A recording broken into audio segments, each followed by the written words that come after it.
السلام علیکم ورحمۃ اللہ وبرکاتہ۔ عزیز طلبہ، آج علوم القرآن میں ایک نئی بحث کا آغاز ہو رہا ہے، اور وہ بحث ہے اسباب النزول۔ جو لوگ قرآن کریم کی تفسیر پڑھتے ہیں تو ان کے سامنے یہ بات بار بار آتی ہے احادیث و آثار کی روشنی میں کہ فلاں سورہ اور فلاں آیت کا سبب نزول یہ ہے، جیسا کہ بخاری کے درس میں بھی غزوہ بنو نذیر، صلح حدیبیہ اور غزوہ بدر وغیرہ کے تعلق سے قرآن کریم کی بہت سی آیات کا ذکر ہوا ہے۔ تو آج بحث کا موضوع ہے اسباب النزول، اور یہ اس ہفتے کا آخری سبق ہے۔ تو آج کی بحث میں میں دو چیزوں پر روشنی ڈالوں گا۔ پہلی بحث تو یہ ہے ما ہی اسباب النزول یا ما ہوا سبب النزول، اور دوسری چیز ہے عنایت العلماء بہذا الموضوع، یعنی اس موضوع پر علماء کی توجہ، اس موضوع پر کتنا کام ہوا ہے اور کتنی کتابیں لکھی گئی ہیں خاص خاص۔ تو آج دو بحث ہے، ایک تو یہ کہ سبب نزول کیا ہے، اور المبحث الثانی عنایت العلماء بہذا الموضوع، اس موضوع پر علماء نے کس حد تک توجہ دی ہے۔ لیکن ان دونوں مباحث سے پہلے ایک سب سے بڑی اہم چیز یہ ہے کہ پورے قرآن کریم کا نزول انسان کی ہدایت ہے۔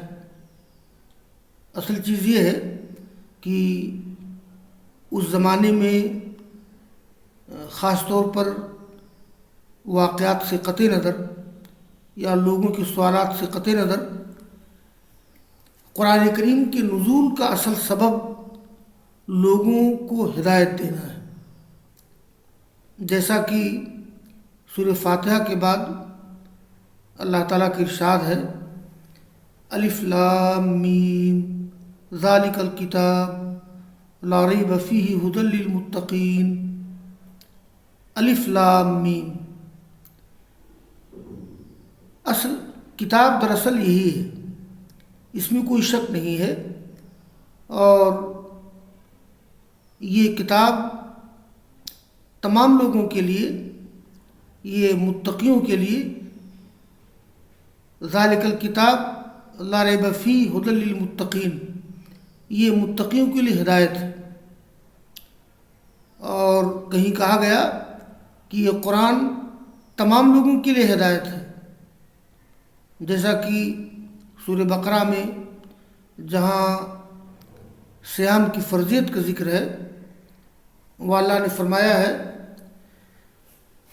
شہر رمضان الذی انزل فیہ القرآن ھدی للناس وبینات من الھدی والفرقان، یعنی رمضان کا مہینہ وہ ہے جس میں قرآن کریم نازل کیا گیا ہے، جو لوگوں کے لیے ہدایت ہے، اور جس میں ھدی للناس، شہر رمضان الذی انزل فیہ القرآن ھدی للناس، جو لوگوں کے لیے ہدایت ہے، اور جس میں تمیز حق و باطل کے دلائل ہیں۔ تو قرآن اصولی طور پر سب لوگوں کے لیے ہدایت ہے، لیکن عملاً انہی لوگوں کے لیے ہدایت ہے جو متقی ہوں، تقوی کی طرف بڑھنے والے ہوں، یعنی جو لوگ قرآن سے ہدایت حاصل کرنا چاہیں۔ یہ ایسے ہی ہے جیسے چراغ جل رہا ہو تو وہ سب کے لیے روشنی دیتا ہے، لیکن عملاً انہی لوگوں کو چراغ روشنی دے گا جو آنکھیں رکھتے ہوں، کھلی آنکھیں رکھتے ہوں، ورنہ نابینا لوگوں کے لیے چراغ بیکار ہے بلکہ سورج بیکار ہے۔ یا جیسے کوئی پانی کا چشمہ ہو تو پانی کا چشمہ سب لوگوں کی سیرابی کے لیے ہے، لیکن ظاہر ہے پانی کے چشمہ سے سیرابی وہی لوگ حاصل کر سکتے ہیں جو اس چشمہ کے پاس آئیں سیرابی حاصل کرنے کے لیے۔ تو اسی لحاظ سے کہا گیا کہ قرآن سب لوگوں کے لیے ہدایت ہے، لیکن عملاً ان لوگوں کے لیے ہدایت ہے جو اس سے ہدایت حاصل کرنا چاہیں۔ تو اس لیے کہا گیا الف لام میم ذالک الکتاب لا ریب فیہ ھدی للمتقین۔ تو قرآن کا اصل سبب نزول تو لوگوں کی ہدایت ہے، جیسا کہ مصنف کہتے ہیں کہ نزل القرآن لیہد الانسانیہ الی المحجۃ الواضحہ ویرشدها الی الطریق المستقیم ویقیم لها اسس الحیاۃ الفاضلہ التي تقوم دعامتها علی الایمان باللہ ورسالاتہ ويقرر احوال الماضی وقائع الحاضر واخبار المستقبل۔ قرآن اس لیے نازل ہوا ہے تاکہ انسانیت کی رہنمائی کرے روشن راستے کی طرف اور اس کو لے جائے سیدھی راہ کی طرف، اس کے لیے زندگی کے بہترین اصول قائم کرے جس پر اس کی بنیاد کھڑی ہو، یعنی جس کی بنیاد کھڑی ہے ایمان باللہ پر، اللہ پر اور اللہ تعالیٰ کی رسالتوں پر ایمان لانے پر۔ اور یہ قرآن ماضی کے حالات، موجودہ زمانے کے واقعات اور مستقبل کی خبریں بتاتا ہے۔ آگے مصنف کہتے ہیں واکثر القرآن نزل ابتداء لهذه الاهداف العامہ، یعنی قرآن ابتداء انہی اہم مقاصد کے لیے نازل ہوا ہے، لیکن اس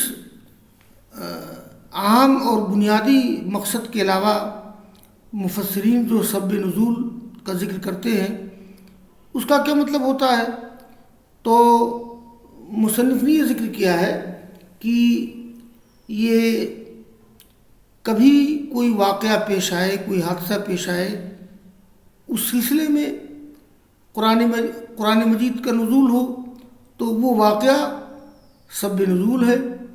یا جیسے صحابہ کرام کے سامنے مختلف حالات پیش آتے تھے، ضروریات ان کے سامنے آتی تھیں، تو کوئی صحابی کسی چیز کے بارے میں سوال کرے، دریافت کرے، تو صحابہ کرام کا وہ سوال سبب نزول ہو سکتا ہے۔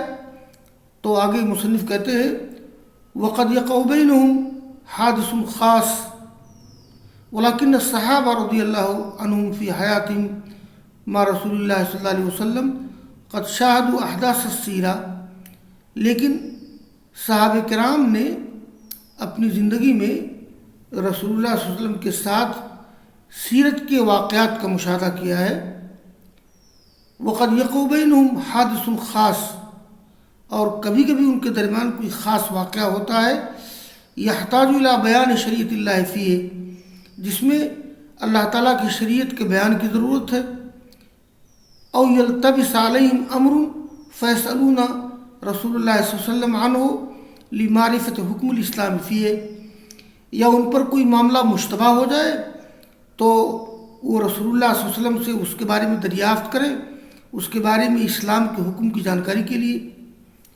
یعنی صحابہ کرام نے چونکہ آپ کے ساتھ زندگی گزاری ہے اور صحابہ کرام نے رسول اللہ صلی اللہ علیہ وسلم کی پوری سیرت کا مشاہدہ کیا ہے، تو اگرچہ قرآن کریم اہم اور عام مقاصد کے لیے اس کا نزول ہوا ہے، لیکن کبھی کبھی کوئی خاص واقعہ پیش آ جاتا جس کی وضاحت کی ضرورت ہوتی یا کوئی معاملہ صحابہ کرام کے لیے مشتبہ ہو جاتا تو صحابہ کرام دریافت کرتے تھے، تو قرآن کریم کا نزول ہوتا تھا اس واقعہ کے لیے یا اس پیدا شدہ سوال کے لیے۔ تو گویا یہ الحادث اب السؤال الطاری، یعنی کوئی واقعہ، کوئی حادثہ یا پیش آنے والا سوال، اسی کو سبب نزول کہا جاتا ہے۔ یعنی گویا ایک تو عمومی سبب نزول ہے کہ پورا قرآن کریم انسانیت کی ہدایت کے لیے نازل ہوا ہے، لیکن خاص طور پر اگر دیکھا جائے تو کبھی کبھی کوئی خاص واقعہ پیش آنے والا یا کوئی سوال جو آپ سے کیا جائے تو گویا الواقع او الحادث اب السؤال الطاری، یعنی الحادث اب السؤال الطاری، پیش آنے والا حادثہ یا سامنے آنے والا سوال، یہی سبب نزول ہے۔ ومثل هذا يعرف باسباب النزول۔ تو آگے سبب نزول کا تعارف آ رہا ہے، ایک عنوان آگے آئے گا تعریف السبب، تو میں نے تمہیدی طور پہ بات ذکر کر دی ہے۔ یہاں ایک بات بھی بتا دوں کہ سبب نزول کا ایک تطبیقی معنی بھی ہے۔ تطبیقی معنی کا مطلب یہ ہے کہ جیسے کسی بھی زمانے میں یا صحابہ کرام کے سامنے کوئی معاملہ پیش آیا اور اس پر قرآن کریم کی کوئی آیت یا کوئی صورت منطبق ہو رہی ہے، یعنی قرآن کی کسی صورت یا کسی آیت کا حکم اس پر صادق آتا ہے، تو اس کے لیے بھی بول دیا جاتا ہے کہ اسی کے بارے میں یہ آیت اتری ہے، اسی کے بارے میں یہ سورہ اتری ہے۔ گویا قرآن کریم کی کسی سورہ کو یا کسی آیت کو منطبق کرنا کسی واقعہ پر، اور یہ بتانا کہ قرآن کی فلاں آیت یا قرآن کی فلاں سورہ کا حکم اس پر صادق آتا ہے۔ تو سبب نزول کا کبھی کبھی یہ بھی معنی ہوتا ہے، جیسے ہم ہی لوگ کہہ سکتے ہیں، ہم لوگ یہ 21ویں صدی میں زندگی گزار رہے ہیں، ہم لوگ بول سکتے ہیں کہ بھائی کوئی واقعہ ہمارے زمانے میں پیش آ جائے تو کہہ سکتے ہیں کہ فلاں سورہ اسی کے بارے میں اتری ہے یا فلاں آیت کا نزول اسی کے بارے میں ہوا ہے۔ تو یہ تطبیقی انداز ہوتا ہے، تو ایسا بھی لوگوں نے اختیار کیا ہے۔ ایک بات اور ہے کہ ہر سورہ اور ہر آیت کا سبب نزول تلاش کرنا یہ بھی درست نہیں ہے، اس میں بڑا افراد بھی ہوا ہے۔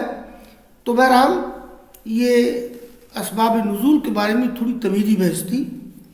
اب آئیے میں ذکر کروں کہ دوسری بحث ہے عنایت العلماء بہذا الموضوع، یعنی اس موضوع پر علماء کی توجہ۔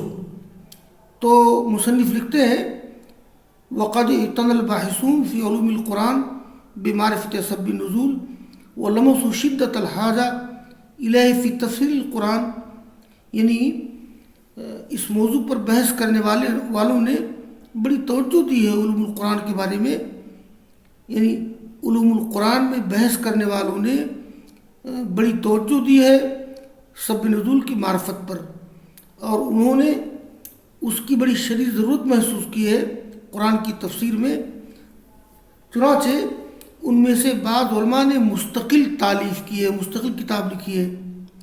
تو جن علماء کرام نے اس موضوع پر کتابیں لکھی ہیں تو مصنف کہتے ہیں کہ ومن اشہرہم علی بن المدینی، یہ ان میں سب سے مشہور علی بن مدینی ہے، ان کا نام مشہور ہے، ان کی شخصیت مشہور ہے، امام بخاری کے شیخ ہیں۔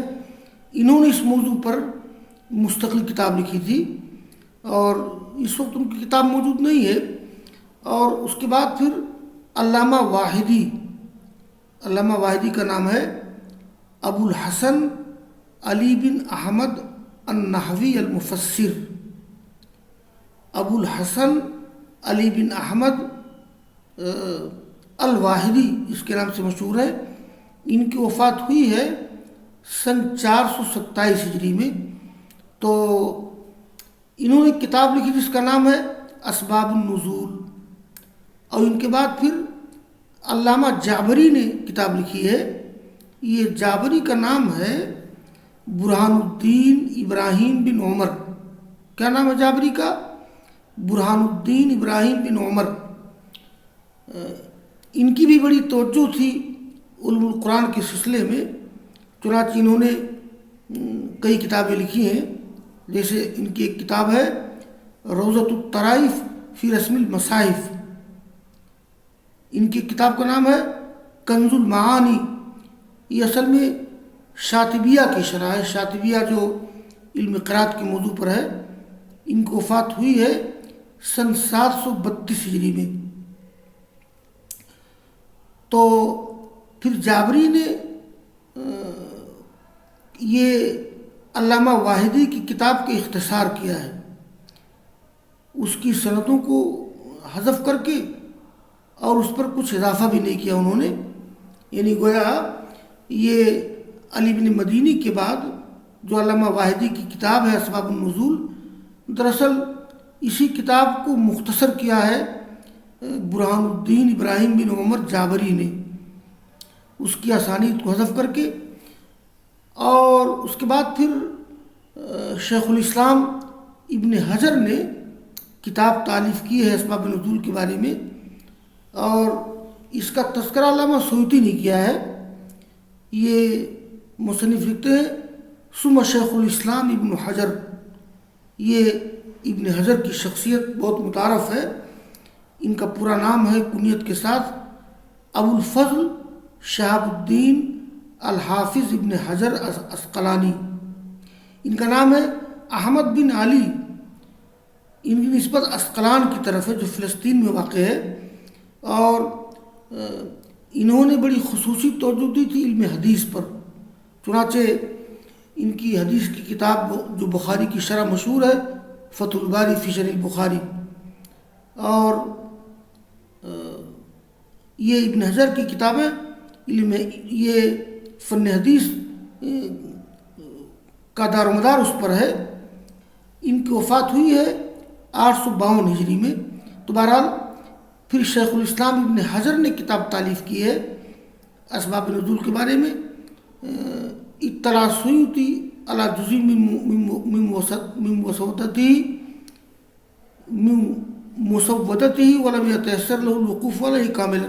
یعنی علامہ سیوطی مطلع ہوئے ہیں اس کے مسودہ کے ایک جز پر، لیکن پوری کتاب پر ان کی واقفیت نہیں ہوئی ہے. چنانچہ علامہ سیوطی رحمہ اللہ نے خود اس کا ذکر کیا ہے. علامہ سیوطی کہتے ہیں کہ وقت الفت فیہ کتابا حافلا موجزا محررا لم یولف مثلہ فی ھذا النوع. علامہ سیوطی کہتے ہیں کہ یہ میں نے اس کے بارے میں ایک کتاب لکھی ہے جو جامع کتاب ہے، مختصر ہے اور مہذب ہے، اور اس کی طرح کوئی کتاب نہیں لکھی گئی ہے. میں نے اس کا نام رکھا ہے لباب النقول فی اسباب النزول. یہ علامہ جلال الدین سیوطی، جلال الدین عبد الرحمن السیوطی، ان کی وفات ہوئی ہے 911 ہجری میں. اور علامہ سیوطی نے جو کتاب لکھی ہے اسباب نزول پر لباب النقول فی اسباب النزول، یہ علامہ سیوطی کی کتاب دراصل حافظ ابن حجر کی جو کتاب ہے اس موضوع پر اسی کو سامنے رکھ کر کے، بلکہ اس کے مسودہ کے ایک جز کو سامنے رکھ کر کے، اگرچہ ان کی پوری کتاب ان کو نہیں مل سکی، انہوں نے کتاب لکھی ہے لباب النقول فی اسباب النزول. یہ کتاب چھپی ہوئی ہے، بلکہ سعودی عرب میں مطبوع قرآن کریم کے بعض نسخوں کے حاشیے میں حل لغات کے ساتھ لباب النقول فی اسباب النزول یہ کتاب بھی شائع ہے. بس یہ ہو گئی تمہیدی بحث یہ اسباب نزول کے بارے میں. اور وآخر دعوانا ان الحمد للہ رب العالمین.